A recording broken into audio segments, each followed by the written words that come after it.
What if your side hustle's making you poorer? Not in money, in something you can never get back.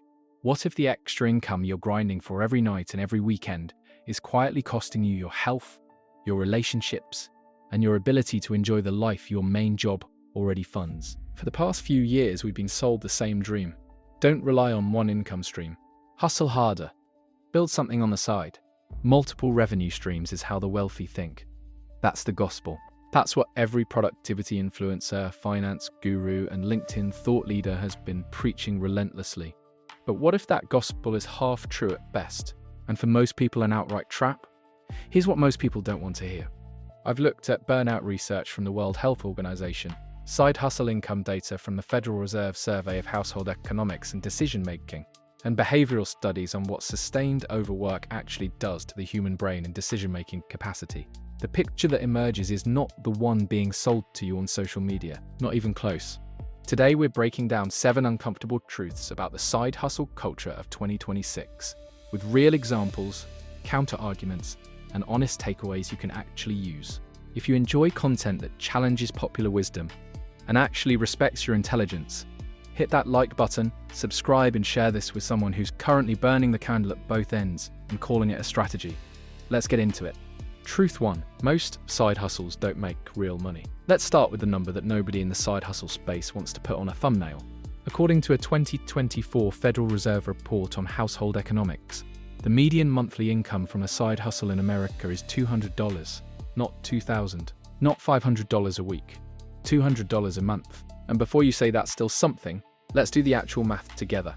If you're spending 10 hours a week on a side hustle, which is on the lower end of what most people report, that's 40 hours a month. For $200, that's $5 an hour. $5. That is below the minimum wage in every single US state. And yet millions of people are doing exactly this while telling themselves they're building financial freedom. They're not building financial freedom, they're building exhaustion at a discount rate. Now here's where it gets more complicated, because the median hides what's actually happening. A small percentage of side hustlers do make serious money. $5, $10, sometimes $20,000 a month. And those are the people you see on YouTube. Those are the success stories that get turned into courses, podcasts, and entire personal brands built around teaching other people to replicate results that are statistically exceptional. The survivorship bias in the side hustle content space is staggering. You see the wins loudly and repeatedly. You don't see the hundreds of people who spent 18 months building a dropshipping store or a print-on-demand shop and made almost nothing. They don't make thumbnails about that. Think about a 31-year-old who works a full-time marketing job, earns a decent salary, and decides to start freelancing on the side after watching 3 YouTube videos about passive income. 6 months in, she's made $800 total, spent $300 on tools and subscriptions, and lost more sleep than she can quantify. The net, $500 and a chronic tension headache that her doctor is now asking serious questions about. That's not a side hustle success story. That's the story nobody is telling. And it's far more common than the one being sold. The counter-argument here is fair. Some people do break through. Some side hustles do scale into real income, and we'll talk about when and why that actually happens. But the foundation has to be honest data, not highlight reels, because you are making decisions with real hours of your real life, and you deserve accurate information before you make them. Truth 1. Most side hustles run through honest math. Don't pay a wage you'd accept from an employer, so why are you accepting it from yourself? Truth 2. You are not actually resting on weekends. Here's where things get genuinely uncomfortable. When people talk about starting a side hustle, the pitch is almost always about dead time. Use your evenings. Use your weekends. Monetize the hours you're already wasting. And on the surface, that sounds rational, efficient even. But it rests on a deeply flawed assumption that your evenings and weekends are actually empty, that they're available, that they don't already have a job. They do. They're recovering you. And that job is more important to your long-term success than almost any side hustle. The science on this is not subtle or contested. A landmark study published in the American Journal of Epidemiology followed over 10,000 civil servants over 5 years and found that people who consistently worked more than 55 hours per week showed measurable cognitive decline, equivalent in magnitude to losing a full decade of mental sharpness. Not just feeling tired, objectively measurably less capable of reasoning, less focused, and significantly worse at making good decisions. And the threshold where this begins is not 60 hours, it starts at around 50, which means if your regular job is a standard 45 hours a week, and your side hustle adds 10 to 15 on top, you've crossed into the zone where your total output is declining even as your total hours increase. You're working more and producing less. That's the trap nobody maps out for you. Picture a 34-year-old software engineer who starts a side hustle building custom websites for small businesses. He's genuinely good at it. He lands 3 clients in the first month. He's working his day job from 9 to 6, then coding for clients from 8 until midnight 4 nights a week and most of Saturday. By month 3, he's making about $1,500 a month on the side. By month 4, he's making mistakes at his day job, small ones at first. By month 5, his performance review flags a drop in quality that concerns his manager. By month 6, he loses his biggest side client because he missed a critical deadline. The side hustle didn't fail because the market wasn't there. It failed because the human running it had genuinely nothing left to give. Every tank was empty. Your brain is not a machine you can simply run at 100% for longer by adding willpower. Fatigue decision-making feels completely normal to the person experiencing it. You don't feel like you're operating at 70% capacity. You feel fine, more or less, and you push through. And that feeling of fine is exactly the danger. It's how people run themselves into the ground while believing they're managing. Truth 2. The time your side hustle is using is not free time, it is recovery time. Recovery is not optional. It is the maintenance that keeps you good at the thing that currently pays your bills and funds your life. Truth. The platform owns your side hustle. You don't. Here's something that almost never gets said plainly in the side hustle conversation. The most popular side hustles of 2026, selling on Amazon, driving for rideshare apps, freelancing on Upwork or Fiverr, selling on Etsy, monetizing content on YouTube or TikTok, all of them share something critical in common. You don't control them. You are a contractor for a platform, and platforms change their rules whenever it serves them. Amazon raised its seller fees 3 times between 2022 and 24. Etsy changed its search algorithm in ways that buried established shops with hundreds of 5-star reviews overnight. TikTok shifted its creator fund thresholds, dramatically cutting per-view payouts to established creators. Upwork restructured its fee model. Every major platform that millions of people are building side income on has demonstrated, repeatedly and without apology, that your arrangement with them is entirely on their terms. They can change it. You cannot. A 2023 analysis by the JP Chase Institute tracked the income patterns of gig economy workers over 5 years. What they found was stark. Income volatility for platform-dependent workers was nearly 3 times higher than for traditional employees. 3 times. 1 month you make $2,400. 2 months later you make $700. Not because you worked less or performed worse, because an algorithm was updated, a season shifted, or the platform made a strategic business decision you had zero input on and zero warning about. That income volatility has real consequences that compound over time. Irregular income makes it nearly impossible to budget effectively, to plan with confidence, to save consistently, or to feel financially secure even when your monthly average looks acceptable on paper. Think about someone who spent 2 years building a successful Etsy shop selling handmade ceramics, hundreds of glowing 5-star reviews, a genuine following, making $3,000 a month with real reliability. Then an algorithm update in early 2025 dropped her shop's search visibility by 70% in a single week. Same products, same reviews, same quality, different algorithm. Her side hustle income dropped from $3,000 to under $400 in 30 days. She had no recourse. Number appeal process worth speaking of, no meaningful explanation.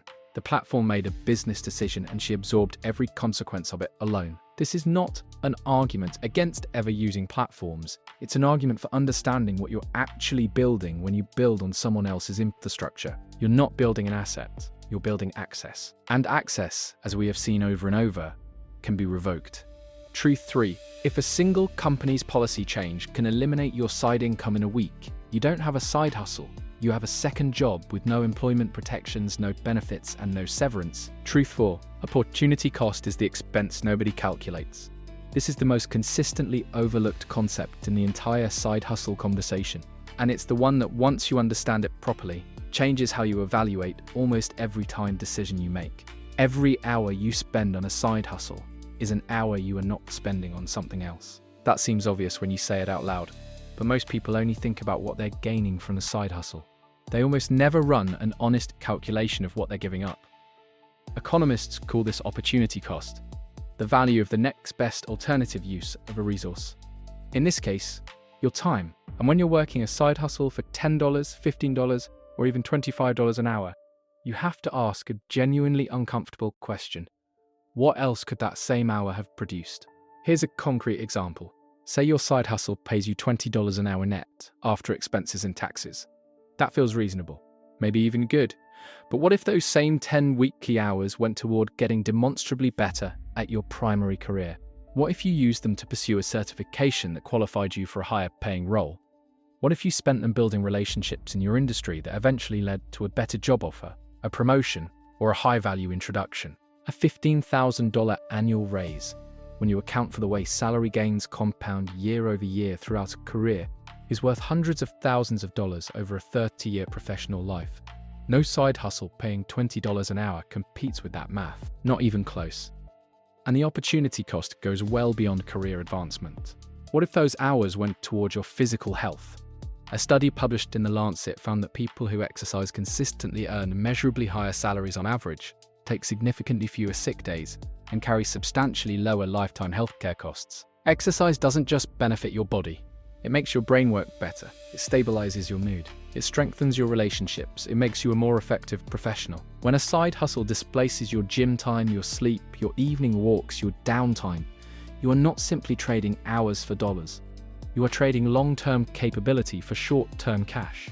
Picture a 29-year-old accountant spending 15 hours a week doing bookkeeping on the side for $30 an hour. That's an extra $1,800 a month, which feels significant, but in the process, she's abandoned the online CPA specialization course she enrolled in, the professional association dinners she used to attend, and the running habit that kept her mentally sharp. What she doesn't know yet is that the specialization she dropped would have qualified her for a senior role paying $40,000 more annually than her current position. The side hustle generated $21,600 that year. The missed opportunity cost her exponentially more over the decade that followed. The math was never obvious until it was. Truth 4. Before you calculate what a side hustle earns, calculate what it costs to run it. Not just in money, in time, energy, health, and the alternatives you're foreclosing. Honest opportunity cost accounting changes the math in almost every case.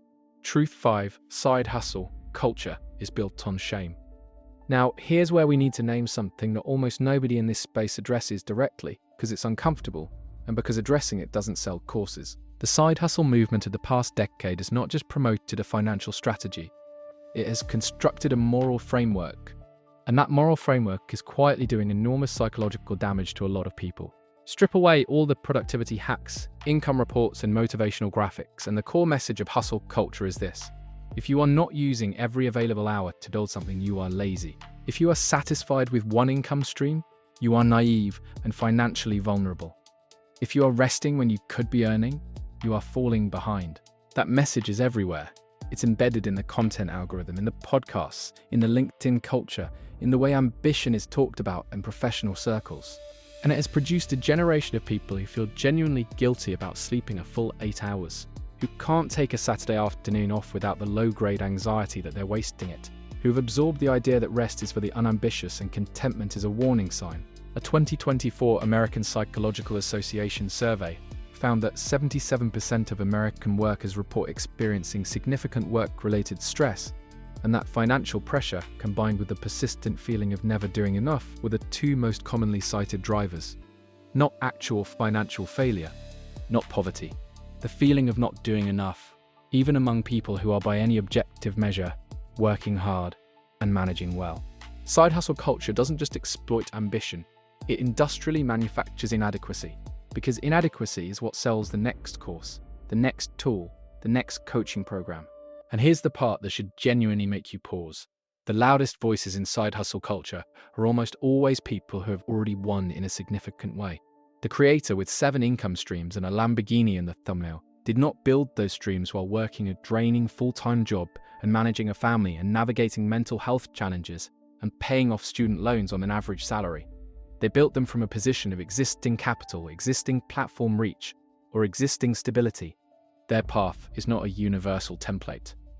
Presenting it as one is either a profound lack of self-awareness or a deliberate marketing strategy, possibly both. This is not an argument against ambition, it isn't. And it's not an argument against building something meaningful outside your primary work, but there is a fundamental and important difference between building something because it genuinely excites you, because it aligns with where you want your life to go, and because you have the capacity to do it well, versus grinding yourself down because an algorithm convinced you that a rested person is a person falling behind. Truth 5. If your side hustle is driven more by fear of not doing enough than by genuine desire to create something, that is not ambition. That is anxiety with a business plan attached. And anxiety is a genuinely terrible business partner. Truth 6. The side hustles that work look nothing like what's being sold. Let's be honest about the other side of this, because it would be intellectually dishonest to pretend otherwise. Side hustles do work, for some people, in specific circumstances.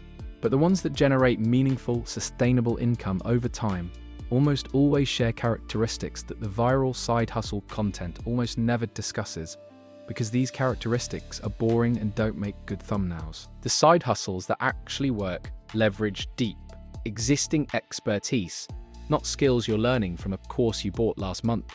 Skills you've spent years, sometimes a decade or more, developing in your primary career or life. A lawyer who does contract reviews for small businesses on the side. A graphic designer who takes on select freelance clients in a niche she already knows. A retired teacher who tutors in a subject she's taught for 20 years. These people are not climbing a learning curve, they cleared the learning curve long ago. They're monetizing mastery. The market pays them generously because they're genuinely excellent, and genuine excellence is actually scarce. The side hustles that work have intentional boundaries. The person running them knows exactly how many hours per week they're willing to give, and they treat that number as a hard limit, not a suggestion. They know what monthly income they want to generate, and when they hit it, they don't automatically try to grow it. They treat the side hustle like a defined part-time position, with set hours, clear income expectations, and firm edges. When it starts bleeding into their primary work or into their personal life, they pull back deliberately, because they understand that protecting their overall capacity is worth more than any marginal increase in side income. And the side hustles that work serve a specific purpose with a clear endpoint, not a vague desire to make more money or feel more financially secure in general. A specific target: pay off a particular debt by a particular date, build a down payment for a specific property, fund a career change that requires a financial bridge. When the goal is reached, the side hustle scales back or ends entirely. It doesn't automatically become a permanent second career simply because the income became comfortable. There's a finish line, and when they cross it, they stop. A 38-year-old physical therapist decides he wants to buy a rental property within 3 years. He calculates he needs an additional $30,000 for the down payment. He starts consulting 2 evenings a week for a local sports organization, work that sits squarely in his existing area of expertise. He earns $800 a month, keeps meticulous records, and hits his down payment target in 31 months. Then he stops consulting and redirects that energy back into his primary career and his family. Clean, purposeful, genuinely successful. That story doesn't go viral, but it's the kind of story that ends well. Truth 6. The side hustles that work are specific, bounded, expertise-driven, and attached to a real purpose with a real endpoint. The ones that burn people out are vague, unlimited skill-building experiments dressed up as income strategies. Truth 7. The better question is almost never about income. Here's the deepest truth in this entire conversation, and it's the one that requires the most honesty because it goes well beyond spreadsheets and income calculations. For the vast majority of people considering a side hustle in 26, the real problem they are trying to solve is not an income problem. It is a spending problem, or a purpose problem, or a fulfillment problem, or an anxiety problem. And a side hustle, however well designed and well executed, cannot solve any of those things. It can only temporarily paper over them while adding new stresses of its own. Think about why most people actually decide they want a side hustle. They want more financial breathing room. But do they genuinely need more income? Or do they need to examine where the income they already have is actually going? A 2024 analysis by the National Endowment for Financial Education found that 60% of Americans who describe themselves as living paycheck to paycheck earn above the national median household income. They do not have an income problem. They have an expense structure that has silently expanded to consume everything they earn. and adding $300 or $400 a month from a side hustle doesn't solve that. It provides a temporary pressure valve while the underlying pattern continues unchanged. Or they want more purpose. Their day job feels hollow, mechanical, disconnected from anything meaningful. They want to build something, create something, make something that feels like theirs. That is a completely legitimate and deeply human need, but that need is not going to be met by sourcing products from overseas suppliers and selling them through someone else's platform, or by doing data entry tasks on a gig app. Those activities don't create purpose, they create tasks. If purpose is genuinely what you're looking for, the question isn't how to monetize your evenings. The question is why your days feel empty and what would actually address that at the root. Well, they want more control. They feel financially fragile and they want a buffer, a sense of redundancy, a feeling that if something went wrong, they would not be immediately in crisis. That's a rational and understandable concern. But the answer to financial fragility is almost always building an emergency fund before building a side hustle. 3 to 6 months of living expenses in a high-yield savings account does more for your genuine financial security and your day-to-day psychological peace than a $400 monthly side hustle that demands 10 hours of your remaining energy every week. One requires discipline and time. The other requires discipline and time plus the sustained cognitive and emotional cost of running a second operation. The math is clear when you say it directly. The more honest set of questions to ask before starting a side hustle is this. Is my financial stress coming from earning too little or from how I'm managing what I already earn? Is my desire to build something coming from genuine excitement about a specific idea or from the ambient anxiety that I'm supposed to be building something because everyone online seems to be? Is my sense of falling behind based on my own clearly defined goals or on comparison to people who are living lives that I don't actually want when I'm honest about it? Those questions are harder than watching a YouTube video about passive income. They don't lead to a product you can buy or a course you can enroll in.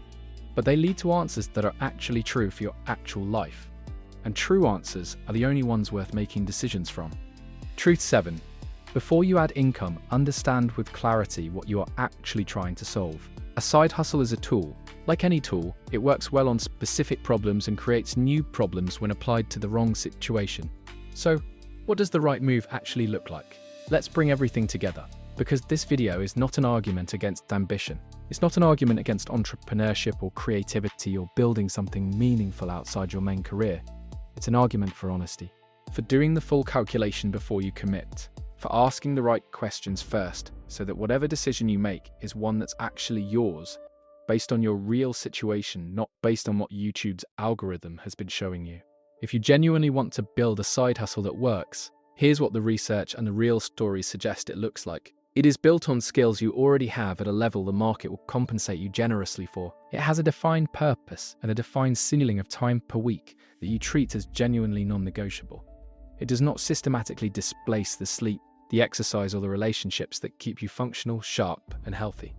And it is driven by something specific and real, a clear financial goal with a clear timeline, or genuine creative passion for a specific thing, not by a vague feeling that you're supposed to be hustling. And if you're not there right now, if you're already exhausted, if your side hustle is bleeding into everything, if you're earning $200 a month for 15 hours of work and feeling like a failure because an influencer told you it should be scaling by now, the most financially intelligent move available to you might be to stop, to actually recover, to redirect those hours back into your primary career, your health, or your closest relationships, and observe what happens to your overall capacity and quality of work when you're no longer operating on empty all the time. Rest is not laziness. Recovery is not failure. Protecting your ability to do excellent work in the hours you've already committed is not settling for less. In many cases, it is the highest leverage decision you can make. Because the most valuable thing you bring to any opportunity, any hustle, any career, any relationship, is a functioning, rested, clear-headed version of yourself. Imagine it's 5 years from now. You're sitting somewhere quiet, doing an honest accounting. Not of your bank balance, of your energy, of your relationships, of whether the extra few $100s a month was worth what it cost in the parts of your life that are harder to rebuild than a savings account. Now ask yourself one honest question. What am I actually trying to solve? And is a side hustle genuinely the right tool for that specific problem? Or is it the loudest available tool? The one being marketed to me at every turn? The one that feels like decisive action when what I might actually need right now is clarity and rest? Comment below with where you land. Are you side hustling out of genuine excitement and clear purpose? Or out of fear and the feeling that you're supposed to be doing more?